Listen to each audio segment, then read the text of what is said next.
কেমন লাগছে এই মুকুটটা? খুব সুন্দর, তাই না? চলো আজকের ভিডিওটাতে তোমাদেরকে দেখাই কিভাবে আমি মুকুটটা রেডি করেছি ক্লায়েন্টের জন্য। ক্লায়েন্ট আমাকে ফটো পাঠিয়েছিল, বলেছিল সেই মতো করতে। তো আমি কিছু কিছু জায়গায় চেঞ্জেস করেছি নিজের ডিজাইনটা রাখার জন্য। তো যেভাবে আমি করেছি সেটা পুরোটাই তোমাদেরকে ভিডিওতে দেখানো সম্ভব নয়। তো কিছু কিছু অংশ আমি এখানে শো করেছি। তো কি কি ব্যবহার করেছি সেগুলোও তোমরা এখানে দেখতে পাবে।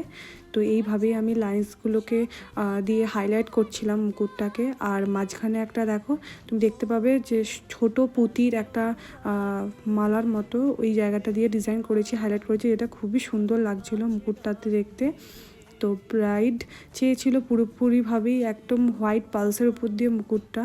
তো সেই কারণে কোনো রকম রেড স্টোন আমি এখানে ইউজ করিনি, একটু গোল্ডেন আর একটু ওয়াটার ড্রপের উপর পাল স্টোন দিয়েই আমি এটা ডেকোরেটিং করেছি। তারপর একটা সিলভার সুতো দিয়ে ভালো করে ডিজাইনটাকে কমপ্লিট করে নিয়েছি। তো কেমন লাগলো সেটা কিন্তু কমেন্ট করে অবশ্যই জানিও। ভালো লাগলে আমার কন্ট্যাক্ট নাম্বার আমি দিয়ে দিয়েছি, অবশ্যই তোমাদের নিজের স্পেশাল ডের জন্য অর্ডার করে নিতে পারো।